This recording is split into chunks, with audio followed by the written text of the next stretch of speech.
These are devotions for people at a social distance. For years it went on, decades, and it happened like this. Children died. Children died, and the people who worked at the residential school at Kamloops, who were priests and nuns and church workers, took those bodies of those dead children, some as young as 3, and quietly, without any noise, buried them on the school grounds. 215 children that we know of. And I'm sure at some level they knew. They had to know that what was happening was wrong, that yes, some of those children may have died of natural causes, but far too many would have died probably from abuse or neglect or malnutrition. But they probably felt, as they put them into the ground, well, okay, the whole matter's buried. It won't come back to bite us. It's under the ground.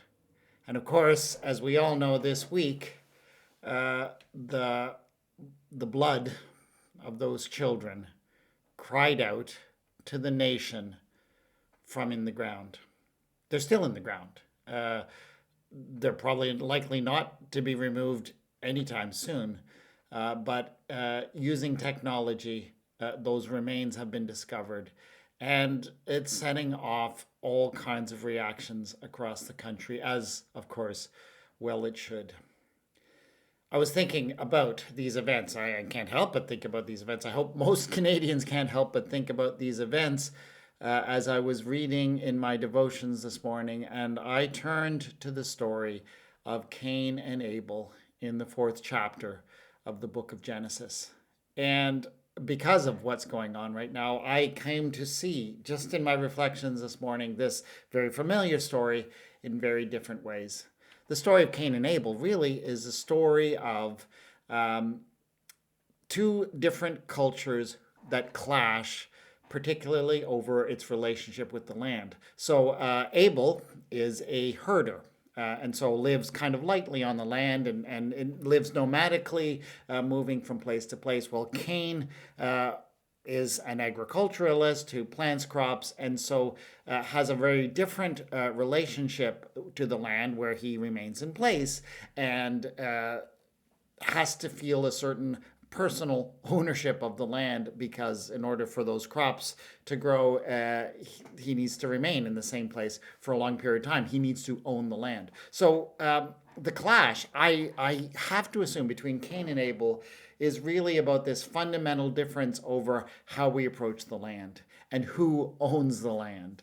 And of course, the historical story of Canada and its relationship to its Indigenous peoples has long clashed over that very question of who owns the land, who belongs to it, or do the people belong to the land, which is often the Indigenous way of looking at things. And so that is the basis of the clash. And as a result of that clash of cultures, which has sometimes played out peacefully, but often has not played out particularly peacefully, and has often been played out very much to the detriment of the Indigenous people. And of course, the story of the residential school system and the school in Kamloops is just the latest new chapter in an ongoing story that is not just history, but also the present reality for Native people.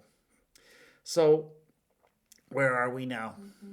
This is what happens to Cain and Abel after the murder takes place. Then, verse 9, then the Lord said to Cain, "Where is your brother Abel?" He said, "I don't know. Am I my brother's keeper?" To what extent are we responsible for taking care of the various communities in Canada? Good question to be asking. And the Lord said, "What have you done? Listen, your brother's blood is crying out to me from the ground." And in this past week, Canadians heard the blood of Indigenous children crying out to them from the ground. But the rest is also really stunning, because God goes on to say, "And now you are cursed from the ground, which has opened its mouth to receive your brother's blood from your hand. And when you till the ground, it will no longer yield to you its strength. You will be a fugitive and a wanderer on the earth." I think there is a message in that for all Canadians.